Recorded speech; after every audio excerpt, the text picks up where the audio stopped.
All right. Good morning, everyone. Bonjour à toutes et à tous.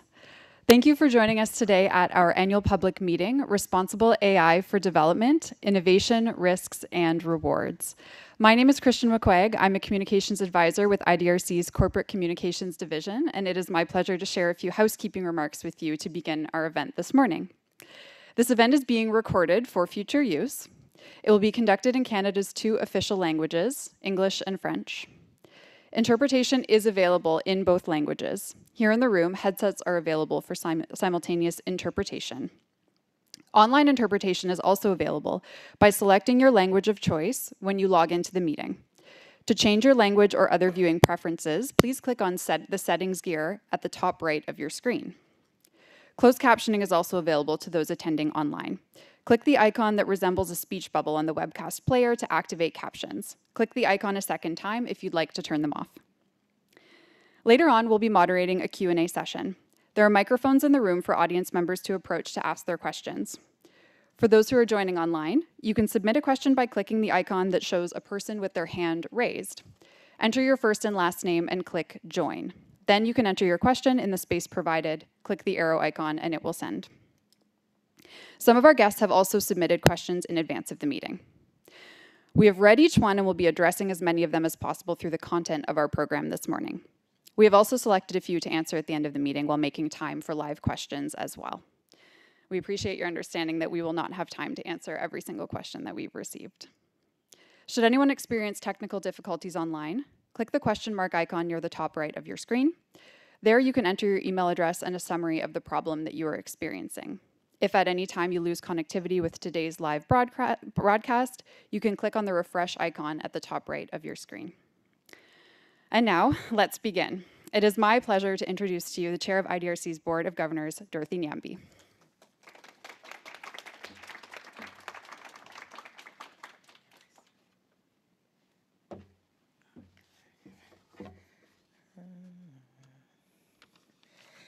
All right. Thank you very much, Christian. Hello, and to everyone, and welcome to the 16th annual public meeting of IDRC. Bonjour et bienvenue à la 16e Assemblée publique annuelle. Welcome to the 6th annual Development and National Development of Canada, or the IRDC. My name is Dorothy Nyambi, and the President of the Council of Governors of the IRDC. By acknowledging that IDRC's head offices is situated in the unceded territories of the Algonquin and Anishinaabe people, whose stewardship of the land and waters we now call Ottawa dates back to time immemorial. Les connaissances autochtones. They are usually to the ground and all these reaffirm again one more time the value of the indigenous peoples, including decolonization, knowledge. This acknowledgement reflects our commitment to support and honor indigenous and local voices. Miigwech, thank you and merci. Today we are grateful to see a diverse audience in person and online from across Canada and around the world, including those from the Government of Canada, other governments, diplomatic community, civil society, researchers, grant recipients, and partners. Welcome to the representatives of any diplomatic missions who is in the room, high commissioners, or any other personalities from our Government of Canada attending today's event in person or online. Many of IDRC's governors are here with us today, and here in the room and maybe online. But I'm going to just ask that when I call your name, if you're a governor, could you just please stand so that the audience could see who you are? So I will start with Nujihan Mawane, who is the vice chair. Akwasi Aido. Akwasi, thank you. Alex Awiti. Punima Man. Mane. Punima Mane. I don't know if I can be told if Besma Momani is online, but Besma Momani was joining us online. She's not here today. Gilles Riva. Gilles, thank you, Gilles. Hilary Rose. Hilary, thank you. IDRC's President, Julie Delahanty. She's also a governor. Okay. And one of our governors, Stephen Toop, was unable to join us today. Chaque année, l'Assemblée publique annuelle de la Each CRD year, the annual public meeting puts a theme forward, and to see the report of this year will actually talk about the work that has been done by the IRDC to produce knowledge that has been stimulated in innovation and to find solutions in thanks to our programs of artificial IDRC intelligence. support for artificial intelligence research and innovation began nearly a decade ago when it was a niche topic. Building a vibrant AI research ecosystem reflects our belief that the best science is rooted in local solutions and that these solutions will be able to address complex problems. It also aligns with the mandate that the center has since 1970. From the founding of IDRC, we understood that information technology is an indispensable tool to foster development and to improve lives. Et cela s'inscrit dans notre mandat qui, This is depuis created in our 1970, mandate from 1970 from the dès sa IRDC. fondation, la CRD From the les foundation, the technologies, les IRDC technologies de had l'information et de la information technologies and communication also constituting an indispensable type of to foster the development and to improve our lives. In the 1970s, the IRDC contributed to a type of software to actually help the developing countries in terms of TI, IT, and also to permit persons and individuals to have information regardless of their language. And some years, the software has been used through many countries, establishments, and different institutions. Through this, we can demonstrate at IDRC that innovation works best when tools are designed, implemented, and managed locally by those with first-hand knowledge of the challenges and also the solutions. The first email between Hanoi and Ho Chi Minh, the first internet service provider in Mongolia, and the first rural internet points in Uganda, Kenya, Senegal, and South Africa were supported by Canada's IDRC. I want to repeat this again. So please give IDRC deserves an applaud for this. The first email between Hanoi and Ho Chi Minh, the first internet service provider in Mongolia, the first rural internet points in Uganda, Kenya, Senegal, and South Africa were supported by Canada's IDRC. This is a real great legacy of what IDRC can do. So even Africa's mobile revolution was precipitated by IDRC's partner research on telecommunications reform. IDRC remains a leading player in supporting research to close the digital divide and to enable more sustainable and inclusive futures across the global south. La position unique de la CRD The en tant que unique position of société the IRDC as a state signifies that we can adapt to the new challenges before us and the new possibilities also, and of the international presence of Canada on the world stage. And this is why we have this annual public meeting is very important, and you can find it at the CRDA.8 IRDC. It actually presents solid examples, and we will talk about artificial intelligence today, AI, which protects women, which it takes in the Philippines also helps, and takes the data sets also to help the African a system which is based on text messages for maternal care in Kenya also, which was put in place by one of the panelists that we will hear today. Today's discussion will reinforce the La extent to discussion which research is fundamental in supporting effective and equitable development.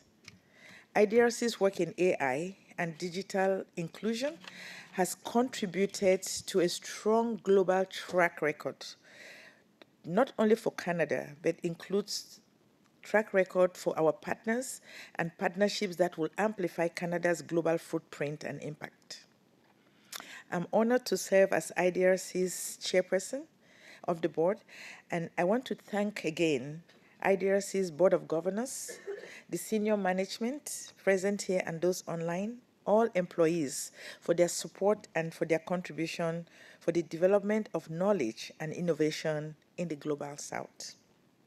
J'aimerais céder la parole à ce moment à la I'd like to give the présidente de la floor to the president of the IRDC, Julia Delahanty. Please, it is for you now. Thank you. Merci, Dorothy. Thank you, Dorothy. Hi, everyone. Merci pour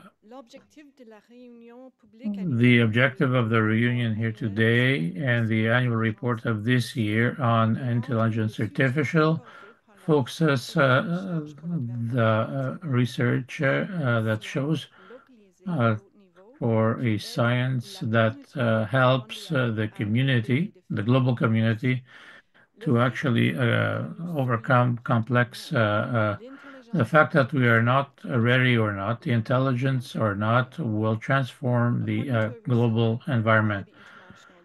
Selon un rapport is expected to contribute $19.9 trillion to the global economy by 2030.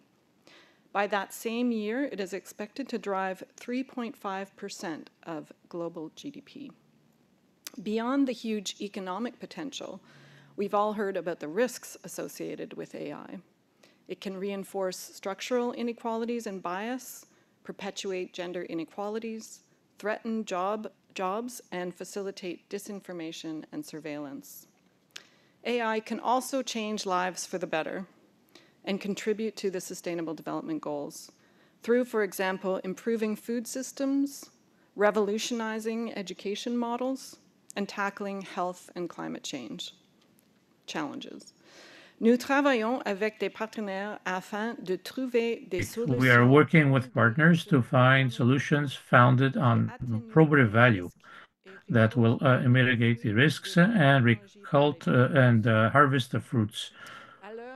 Therefore, presently, the huge majority of the of AI so far until 2030 will profit in the Western countries, and then these innovations will be piloted and will take advantage from these countries. Once these countries, the weaker countries, will be absent or are absent from that conversation, this is unjust and also not really recommended. It's not judicious to think about that and to have an access that is not equal, even when these positive and negative will be felt in a regular manner. We attest already here in Canada the positive impact of the support of IA innovations in the South. During the depths of the COVID-19 Food Canada was able to prepare for a new wave of infections thanks to a partnership between Canada and Africa supported by IDRC. Accessing real-time data that was tracking the Omicron variant in South Africa helped Canada to predict the path that it would take here. The spread of the variant was being tracked by AI and data-powered dashboards developed by the Africa-Canada AI and Data Innovation Consortium in South Africa that is housed at Toronto's York University and supported by IDRC and Sweden. In our work on AI, IDRC is proud to partner with leading AI investors, including the United Kingdom's Foreign, Commonwealth and Development Office, Global Affairs Canada, the Swedish International Development Cooperation Agency, Google, and the Rockefeller Foundation. These partnerships allow us to pool resources for greater impact and create momentum in support of responsible and effective AI development. Guided by our southern partners and with the support of like-minded donors, our AI programming is deeply rooted in local needs and aspirations. We believe that people facing development challenges are the best place to identify issues and find solutions. Across the Global South, hundreds of startups, university teams, social sector organizations, accelerators, and investors are working on AI. We are strengthening those AI ecosystems, fortifying the already rich landscape to develop homegrown, responsible AI for the benefit of everyone. Investments in responsible AI at home and in the Global South can generate tangible benefits at the community level and globally, including for Canada. Les investissements dans l'IA The investments in AI responsible in the southern countries could bring about advantages which are tangible at the community level and also worldwide for Canada. The probative value and the will be put into evidence actually as we'll see it here today. I continue to be impressed actually the impact and the research that we give our program in terms of AI is an excellent example. To all my colleagues here today from the IRDC, I'd like to thank you very much for having fostered the organization, favored it, and to have a solidarity aspect also that works for the execution and the mandate that it has before it, meaning the IRDC. I will present to you Laurent Elder. Artificial Intelligence for Development program. He's going to kick things off with an overview of IDRC's AI programming and share some results of that work with you. Laurent, over to you, and you'll be accompanied by this lovely little ladybug that's right here. Oh, nice. As they say, is this thing on? No.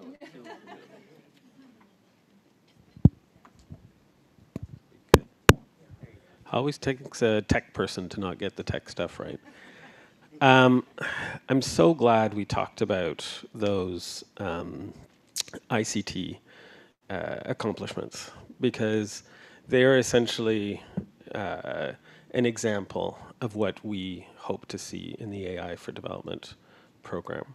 If we can get to the slide, the first slide on the presentation. What do we hope to see? Qu'est-ce que nous recherchons en fait? We hope to see here in terms of the program at the IRDC. We are looking for responsible guidelines that puts the emphasis on responsibility to assure that it's inclusive, that it is actually respects the right of the person. But we are also looking for innovations in a responsible manner, that we could have innovations in terms of the education level, health, security, and food chain security, that it would be responsible and inclusive. If we can now go to the next the next slide, please. Take a minute to look at this map. This is a map of AI for D's portfolio in Africa. I won't go through every project, don't worry. But in essence, it shows how IDRC was prescient in focusing on AI and on having a widespread portfolio that essentially looks at issues around policy hubs, around ensuring that there is responsible governance of AI in Africa. Another pillar around ensuring that there are AI labs throughout, at this point, 12 countries in Africa. And those labs are building talent, are building compute capacity, and are building the foundations for AI in Africa. And third, they represent innovation networks across education, food security, environment, health, and gender. Importantly, we are spreading farther than Africa. We will have programming in Asia and Latin America, in large part through our donor partnerships with USAID, with FCDO, and GAC, that actually make us the biggest program on AI and development in the Global South. I think we should be proud of that. If we can go to the next slide. A first example of an accomplishment is we supported the development of the AU Continental AI Strategy. That's no small feat because it is the roadmap for other African countries to develop their own national AI strategies. Second, in the next slide, nous allons en fait vous montrer un petit vidéo We will rapide show you a video qui démontre that une will show innovation au niveau an innovation in terms of violence une and innovation gender. An innovation in the Philippines that the IRDC actually supported. cette application And this application actually, if you wish, Uber uses the Uber version for women and for the marginalized communities so they will feel secure. if we can Therefore, video. si on pourrait le montrer, if we can show it, please.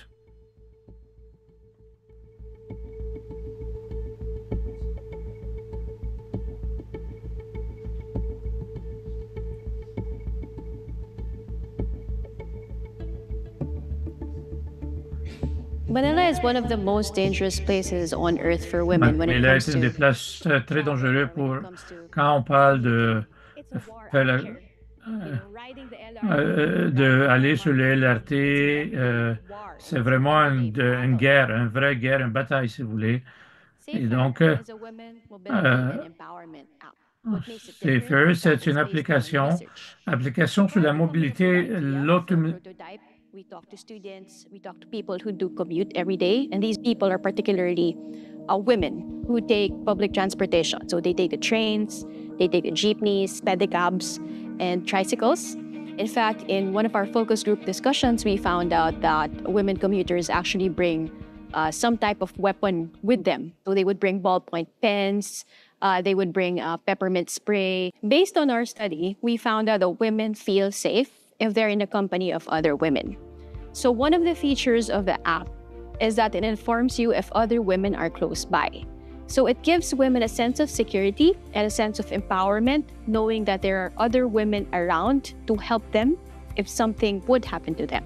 It can detect your scream, so it can detect if you're in danger, and it can inform your emergency contacts. AI should be there to provide solutions to us, to keep us safe, to empower us, to be our tool, to be our weapon against all these possible dangers that we could encounter in our daily commute.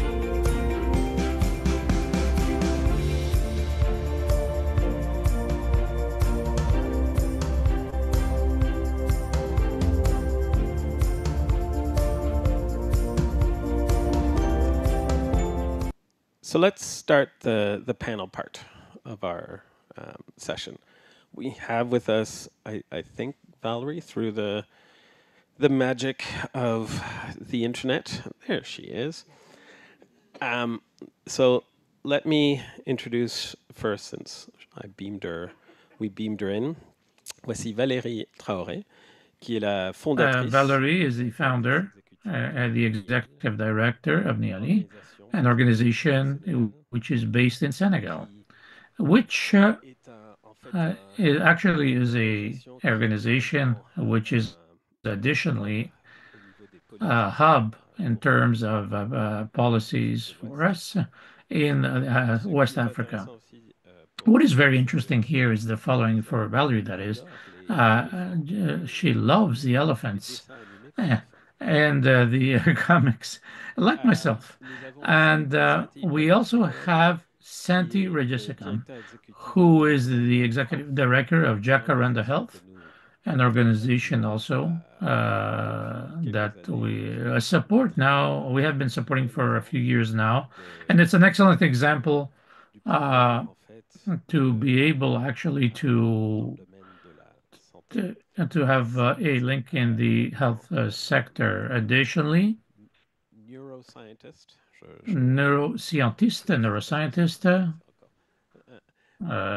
don't know it in French still, but it's a neuroscientist. Anybody who has issues with it, feeling nervous, can talk to Sathy.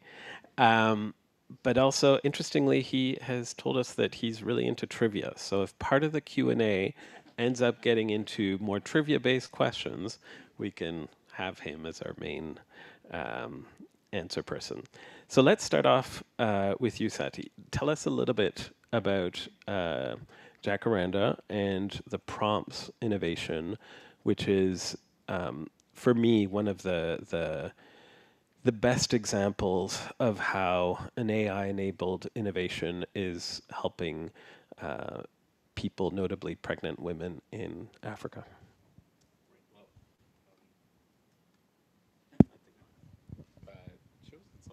Let's see. There we go. Great. Well, thank you for the kind introduction, Laurent, and really happy to be here. Thanks so much for the invitation. Jacaranda Health is a nonprofit organization based in Kenya that focuses on improving outcomes for mothers and babies during childbirth and through pregnancy and postpartum. One of the biggest challenges faced is this issue of delay in care seeking. So there's lots of studies done that show that in Kenya, at least, 30% of maternal deaths are caused by a delay in care seeking. And the delay is caused by a lack of information, not knowing when something is an urgent or an emergency issue. And, you know, just if you think about what I said, a lack of information, it's a little bit shocking, right? We are perpetually connected to information these days, but we have to think about who these mothers are and what kind of information they have access to. If they're pregnant, maybe their clinical appointment, their ANC or prenatal care appointment is 2 minutes long. If they're lucky, they don't necessarily have access to the internet. If they have a phone, typically it's a feature phone or a basic smartphone. And it's costly to access information. And so as Jacaranda, what we realized years ago is, well, can we send bite-sized free information to these moms in the form of text messages? Cell phone penetration is quite high in Kenya. Maybe we can just give advice in a basic way. And we studied this through a randomized control trial. It showed that it increased care seeking across the sort of pregnancy continuum. And it increased emergency care seeking. And that was great. But we also realized accidentally that moms had a lot of questions. We set up a free two-way communication system and started getting questions really rapidly. And at the time, my research assistant said, we need someone to sit down and answer these questions. So, you know, 7 years ago, answering those questions took one person, two people. You're getting to 100 questions a day. You're starting to categorize responses, getting input from clinical officers on how to respond. Today, we get 10,000 questions a day on our platform. There is no way to answer 10,000 questions a day using a solely human-based system. And this is where AI comes into play. We need AI to triage the messages, to tell us these are urgent ones that need to be answered first. And then more recently today, we need AI to be able to respond to the moms. But importantly, that response and those messages coming in need to be in their language. So in Kenya, that's Swahili, but in fact, it's a mix of Swahili and English, informal Swahili, which is called Sheng. We work in Ghana, and we're using Twi there. And when you're building AI applications for languages that are relatively low resource in the space, you have to train models to do that. And that's what we've been doing. So that we're able to reach these mothers, we're able to give them that advice. When a mom says, what should I eat during pregnancy? We're able to triage the mom that says, I'm bleeding, what should I do? And get her to care at the right time as quickly as possible. And all of these pieces have AI built into them. Thank you very much, Sathy. Valérie, you As a leader of a policy hub in West Africa looking at AI governance, you have to tackle a lot of the issues around the harms of AI that we've talked about. Tell us a little bit about how you are doing that and what you hope to achieve in that way. Thank you, Laurent, and thank you for having me. It's really a pleasure to be here. Let me just start by saying one of the things that has been important into figuring out how to address some of these challenges is the research that went behind. And over the past 3 years, we have worked with universities and think tanks like Curie in Senegal, UVS, as well as IPA, to really understand what are some of the challenges around. Through the research, we're able to identify the policy regulations and frameworks that are necessary for responsible AI, look at the skill set and the compendium of competencies that are necessary for innovation and even policy making on responsible AI, but also benchmarking what are some of the best practices around AI policy and AI strategy. In addition to that, though, one of the things that we've also done is worked closely with policymakers, particularly parliamentarians, as well as civil society organizations and media, to bring responsible AI to the public debate. What we have learned and what we're still doing today is that we really have three categories of people engaging in AI on the continent. And our strategy has been really focused on addressing each of those categories in different ways, which the research obviously has helped. And I want to say this has been a game changer in the support of IDRC in really being intentional about research to policymaking, making sure that the evidence supports what we're doing and what we're planning to do with the different categories of stakeholders that we're working with. So in the first instance, we have people who many would say are those that are afraid of AI. I really appreciate what both the chairperson as well as the president of IDRC has said around making sure that we take advantage of AI, but also be mindful of the fear that are around AI and respecting those concerns that people have. So you have the first category of people, many of them are policymakers that are not engaged in the Ministry of Technology, for example. So these are agriculture, education, these are MPs that have different roles within the government, and that role is not really around technology.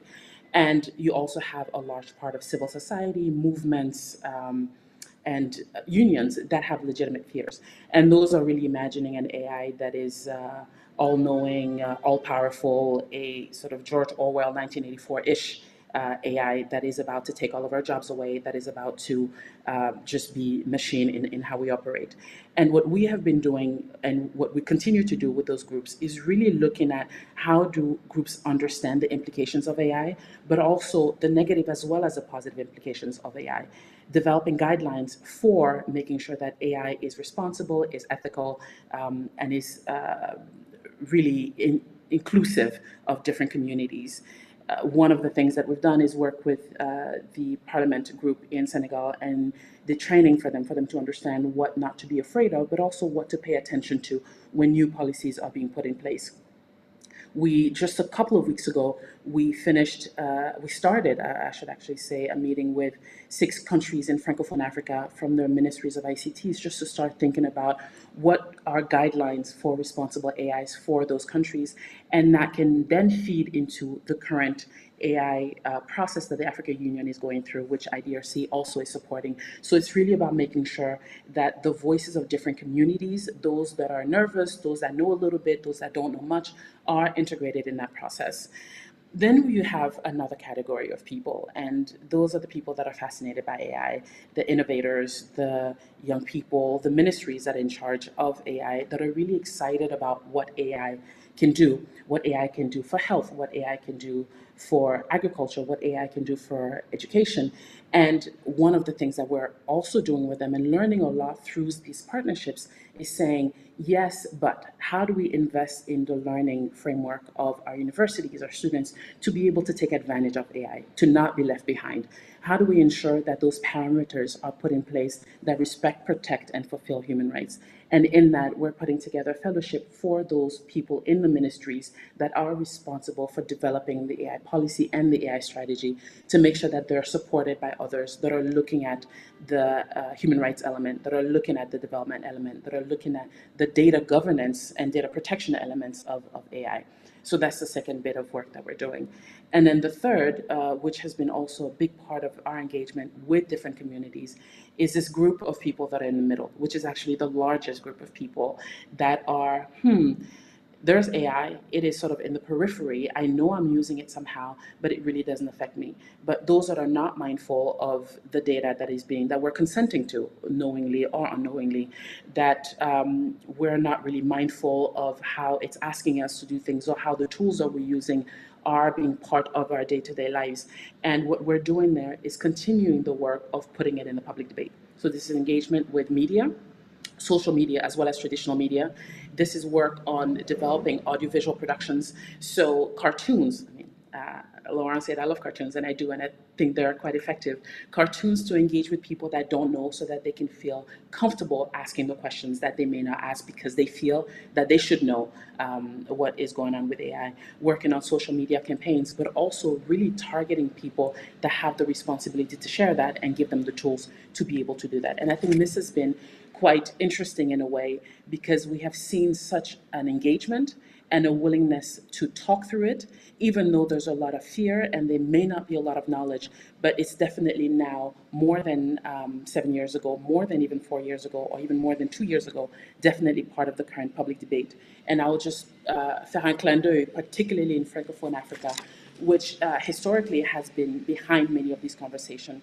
And I do want to also applaud IDRC for being in the space where many others are not, and making sure that the work that we do is bringing together different language groups on the continent at the official language level, even as we go through the other national languages. Over. Thank you very much, Valerie. Let's continue on this thread of the harm of AI because it's interesting compared to those early days of ICTs where we really had much more of an optimistic view of the technology. We thought it was just going to be a general public good. We've learned since that that was not really the case. With AI, it is interesting to see that people are as concerned about the harms as they are about the potential benefits. So Sathy, tell us a little bit about how Jacaranda and prompts deals with those possible ethical harms, especially in an area like health, where the potential for harm is greater, I would think, than in other sectors. Yeah, I'll walk you through the process of how we look at ethical issues, through this journey of what happens when a mom sends in a message. But I think the sort of top line message to share is that it's an active process to think about responsibility and ethics in AI, right? It's not writing a policy and then putting it on a shelf somewhere. We constantly and continuously look at these issues. So for example, when a mom consents to being on the platform, does she understand what she's consenting to, right? From data use to AI, we realize that AI is not a great term to use with mothers because they get incredibly, there's fear around it. But if you say automated computer system and explain what's happening, that lowers the fear level because automation is understood to a certain extent. Where's the data going and who controls the data? We've invested a lot in building on open source systems versus using commercially available systems for AI because we control the data, we control how it's used, we control where it's stored, which in turn allows us to be responsible to those individuals who we collected the data from as per the law in Kenya and the law in the other countries we work in, but also as per being a responsible organization and making sure we're using that data appropriately. When a message is generated by a large language model, for example, we spend a lot of time looking at the messages and making sure that they are appropriate to the question asked. So not to get into the weeds of this, but we've actually trained a machine learning model to audit the other machine learning model to act as a supervisor. And then we have a human being who gets involved to further supervise. So at the top of this chain is not the machine learning model, it's our team of help desk agents saying, I'm not okay with that response. Let it go. Let's go back to the drawing board, and then we learn again. And that learning is a key piece. We control the data, we control this entire chain, so we can continuously improve the models we're using and fine-tune them, keep making them better and better at answering the question. The final piece I'd say, and this is work that's supported by IDRC, is to look at who we're serving through this tool, right? There's an inherent bias where you can learn a lot from individuals who are speaking a lot and chatting with you on your platform. But is there an equity issue there? Are the silent mothers on the platform the ones who actually need additional support? Who are we reaching more with the platform? And so we've done a lot of work supported by IDRC to actually segment the moms to understand their vulnerabilities and then to try and change the way we're interacting with them with the platform so that we're further supporting the moms at most risk and at most need on the platform. Excellent. Valérie, passons un petit peu à un aspect peut-être plus optimiste.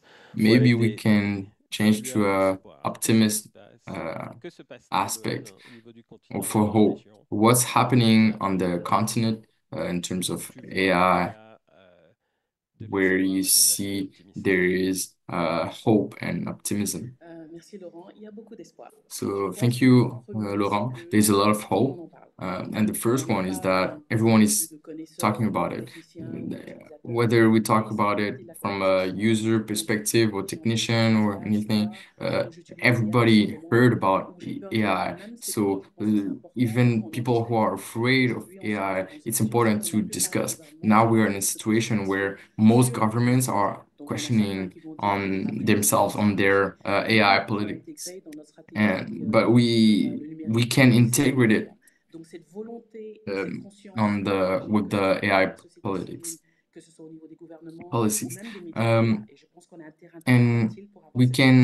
we have a really fertile ground for that. And there's also an element, it's about this commitment from the young people to develop AI capabilities, AI skills. So it's something that is really common at school. And we have a generation of people who are ready to learn and to contribute in a nice way for this AI development. And the third thing is the expertise. And I would like to get back to on the IRDC for that. You talked about the university, the laboratories, and I think we should continue this because that's what will allow us to have the expertise for the policymakers. And one other thing to note is that is positive, but unfortunately, there's still a gap with this. It's that there are a lot of resources and put by the biggest companies, technological companies who have the ears of our policymakers, but it's important for the researchers and for those who have the evidence can give advice, can have advisory role for the policymakers. So there's a really fertile ground for AI development, and we have to occupy this land and to solve this land. And basically, for the biggest technological company, we have to make sure that this AI that is developing can be profitable for the African continent, and it has to be, inclusive and ethical as well. So last question. Je vais pas dire la question qui tue, but we could for those who are into French TV, that's the question that kills. What are the key priorities what would you say are the key priorities for institutions like IDRC when dealing with AI in the Global South? Sathy. Well, I mean, I think, I'm not just saying this because I'm sitting here, but I think IDRC has really taken the lead as an organization that prioritizes Global South voices in the creation of frameworks, in the creation of policy, and in implementation, right? Like in development, in building, which is what we do. I think what we want to see more of is more effort to uncover local capacity, right? So our team, despite the fact that I sit here as the resident Canadian in our organization, our tech team is entirely Kenyan. They've built this from the ground, you know, working through partnerships, and that's important. And I don't think we would have had as successful a solution without having the local team, because they understand the problem and they're living it. Their, you know, mothers are going through this, their sisters are going through this, so they understand it and they build for the end user. They need to work and collaborate with scientists around the world, and we need to create an ecosystem where that's easier, right? More exposure to conferences, more exposure to partnerships, cross-border collaboration and ideas flowing back and forth. And I think that's beneficial to all. And so I think that is potentially an area where IDRC can continue to take a leadership role and push that agenda. Thank you, Sathy. Valérie. Completely second what Sathy has said. I do want to add two elements to that. One is that I believe that IDRC can also act as a door opener. I think there is a political role that IDRC plays, access that IDRC has, and how is that access being used to ensure that the political spaces that IDRC has access to are spaces that are being occupied with experts and researchers from the continent that live and breathe these experiences and that are doing the work. These are the things that also opens door to younger people that really want to thrive and grow in that space. But it's really around who gets to advise governments, who gets to advise policymakers, who gets to sit at that table, and in terms of encouraging the government to do that. So I do believe that there is a political role, greater role that IDRC is playing and can continue to play. The second part is continuing to support innovations to scale. We're the policy hub, so I do have the policy element, but in addition to that, for the policies to really understand how AI can support development initiatives, it's important that we have innovations that are homegrown, but that also can be scaled up to be able to serve the majority of the people. As long as they stay as startups and don't move beyond that, they will have a hard time really being the examples that governments need to be able to create an enabling environment for innovation, but an enabling environment for innovation that is responsible. Well said. Please, all of you, join me in thanking Sathy and Valérie for their time.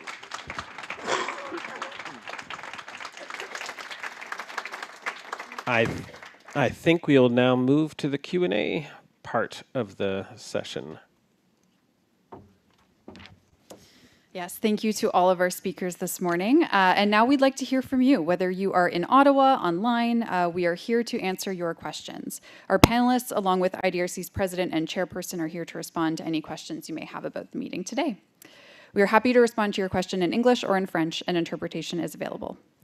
There are microphones in the room for those who are here in person if you'd like to ask a question, and online you can submit your question by clicking the icon that shows a person with their hand raised, enter your first and last name and click join, and then enter your question in the space provided, click the arrow and the question will send. We do have a few questions that were submitted in advance, as we mentioned at the start of the meeting.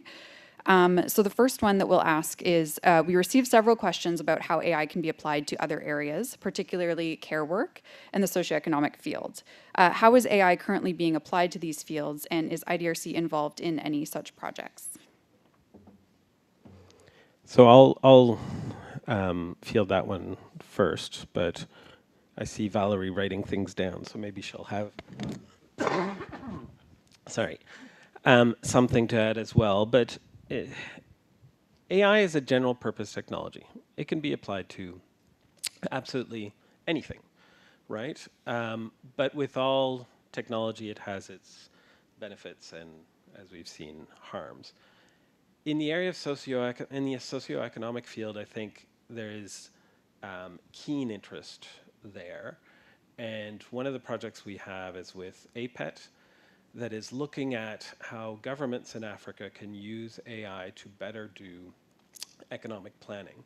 Can they better do economic modeling and other types of exercises to ensure that they can speed up and improve the way that they do their budget planning? So that's one example.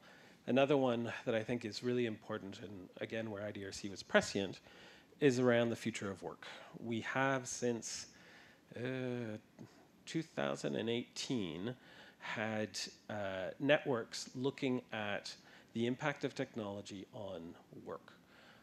There are hubs in the different regions of the Global South that have been doing ongoing assessments and reviews to understand how technology is changing the nature of work and how governments should respond because of the change in technology.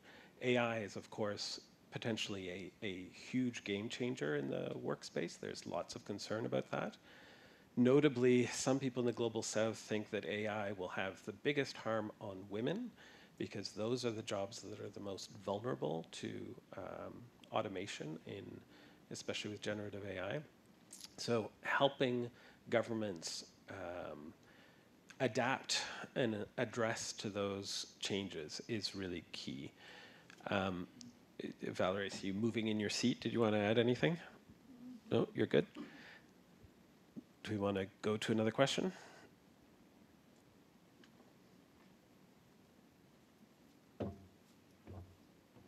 Yes, so we received a question online that is quite interesting and in response to some of the things that were discussed during the panel discussion. So in the United States, there is unfortunately some race-based medicine being practiced, developed from heavily biased data that then contributes to disparities in health outcomes. So the question is, are AI models that create messages, for example, for pregnant women in the examples that Sathy provided, drawn from the same biased data models? Is it local data? What does that look like? I can. It's a great question. I can jump in and answer it. So it's all based on local models. Well, I should clarify that. So we use open source tools, which are generalist models. Llama is made by Meta. It's open source, and if you ask Llama about pregnancy in Africa, it'll give you a very generic response, talking about going to your OB and expressing your concerns, which has no relevance to a mom, living in a farm in Africa. So we adapted that model and trained it using our own historical base of questions that mothers asked, questions from our platform. So about 1 million questions that were used to train this model. And that makes it more contextual and more localized. I think the easiest way to explain the difference is to give you an example, which is one of the most telling ones. So if a mom in Kenya sends in a message in Swahili and says, "My baby is not playing, what should I do?" and I use a generic model to answer that question, the generic model will say, "Oh, you should encourage your baby to play, give them toys, and talk to them." A mom in Kenya who says that in Swahili is talking about fetal movement. She's saying her baby in her belly she hasn't felt movement. And we've trained our model to pick that up because everyone on our help desk understands that question, so their response is immediately about fetal movement, right? And this unpacks some of those biases that are present. They're not necessarily malicious biases, they're just contextual. This is local culture, local context. And we have very similar responses to food, right? If you ask, one of the most asked about questions is nutrition during pregnancy, and responses are about having enough meat and potatoes and things like that. And really what you want to be talking about is chapati and local foods and local beans that moms can have in Kenya. And that needs to change as we move to new geographies. So I think the training, the localization, the fine-tuning of those models to the users who are using them is a critical piece of this puzzle. I'll just add that it's a huge concern, bias and the inappropriateness of models. And we are trying to build the capacity in Africa and beyond to audit and examine the models and ensure that when they're designed, they are free of bias. This is very difficult, but the first thing you need to do is ensure that that capacity exists there to actually audit these models and minimize bias as much as possible. Yeah, and following up on the, oh, I see the ladybug now. Following up on the question previously, are any corrective measures taken to intercept known biases in global data sets? Laurent, maybe Valérie, this is something you could provide some insight on.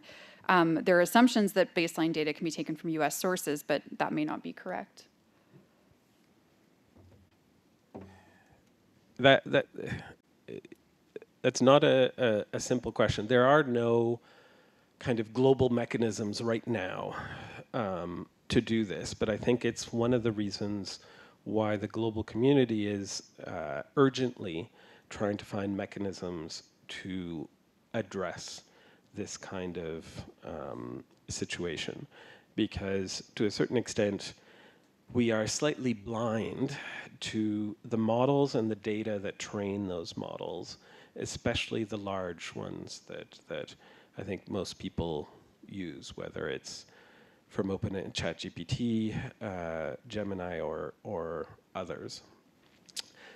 And there is also a huge debate as to whether AI models and the data that trains them should be open or not.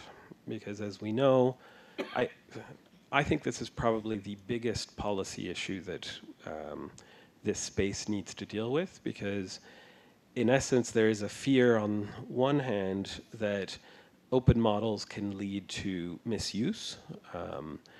Think of terrorists or others using information for models for malicious purposes. But on the other hand, there's a sense that by making it open, you can actually better track and assess those problems. So it's that debate has not been settled, and it is one of the key policy issues we need to continue to be involved in. And the Global South has its own opinions on these things, and I think what's important is to ensure that they are part of those debates as well, which is a key goal that we have at IDRC to support. Oh, I think Valérie, you wanted to add something? Yes, I do. Is that okay? Yeah. Just a couple of things linked to that. I do, absolutely, there is no current framework for dealing with that, but I do think that there are concerns that are going to help us come to wrestle with that question. And I think the addition to that is the conversation around data governance cannot be split from the conversation around AI. And sometimes they can be two different programs, but they cannot be split, because you cannot talk AI without really understanding how data is governed overall. So I think that's important. And in the continent right now, with the border opening and the question of the transfer of data across borders, what does that mean for all of us? One of the key things that we're also doing this year is running civil society consultations, and the work with ministry is also about putting those guidelines in place that says, how do we deal with that and how do we answer those questions around biases? But I do want to say a little point to your earlier conversation around biases, and that is bringing us back to who is developing the models. And we cannot only be around how do we contribute to existing models if we're not also thinking about how we're developing models. And in addition, biases are not just racial, and we can look at the contextual space within communities, but how are we making sure that we are inclusive of the wide diversity within even a community, within a country, within a region, that really takes into consideration not just languages, but some of the gender, cultural, ethnicity, diversity that exists, and that may lead way to biases that are not taken into consideration. Thank you. Okay, we are almost at time for this morning, but I did want to remind anybody in the room that you can approach the microphone in the center of the room if anybody had a question. If not, we do have maybe time for one more from online, but I do want to make sure that those who are here are encouraged to come up to the microphone. Okay.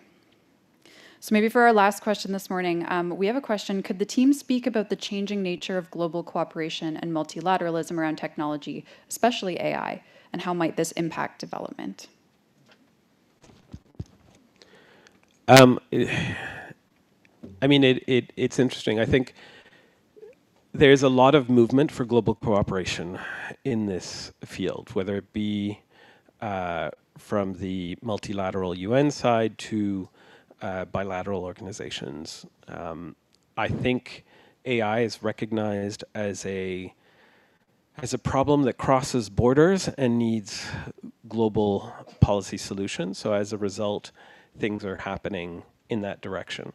Part of the challenge, though, is that there is essentially policy competition, global policy competition between different bodies and different countries and different entities. And figuring out how to deal with that policy competition is, I think, another one of those big challenges. I'm again kind of proud that we, from the beginning, took an approach that we wanted to be as cooperative and collaborative with other countries and other funders, so that we cracked that nut of competitive programming in this space, which we all know is one of the biggest problems that development faces. And so right from the get-go, we took that approach. And every time we actually have weekly meetings between FCDO, the Germans, the Canadians, the US, and others, to try to figure out how we can better work together on some of these issues. So we're definitely trying to get there. Valérie, I see you smile again, so I don't know if you wanted to add to that.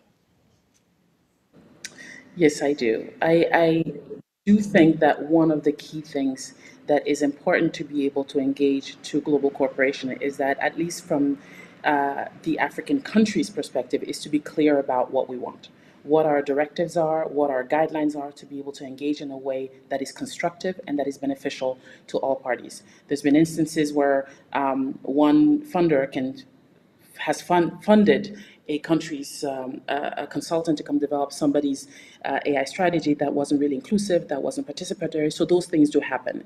And what we're pushing for is just making sure that before or as we engage with global cooperation, we're very clear what would be beneficial for the people in the countries that they belong to and who have the mandate to respect, protect, and fulfill those human rights. That's all I wanted to add. I'll add, I hesitate to end on a negative note, but I'll try and spin it positive. So, like, we build things, we like put them out there.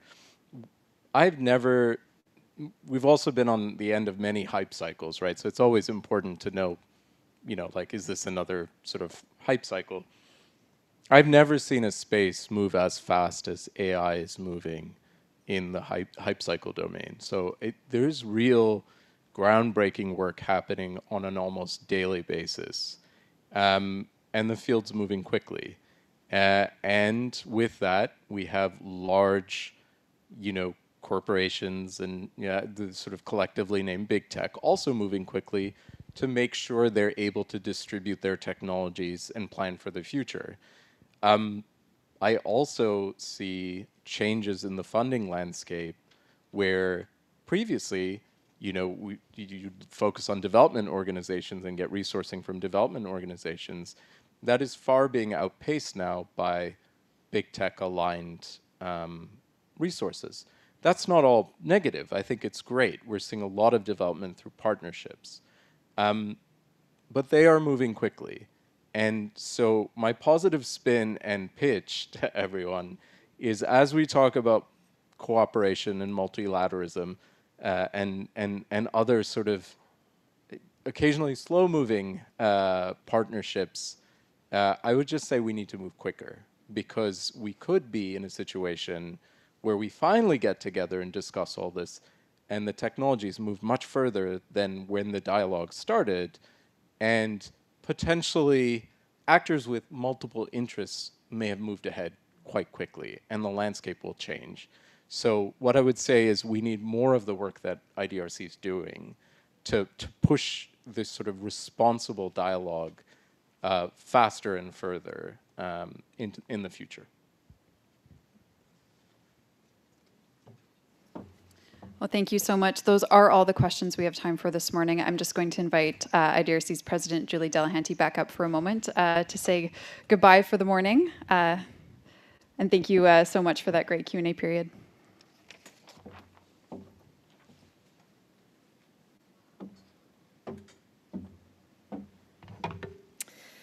Merci, Christian. Et merci à toutes. Thank you very much, and thank you everyone here today. Actually, technology. Well, what can I say?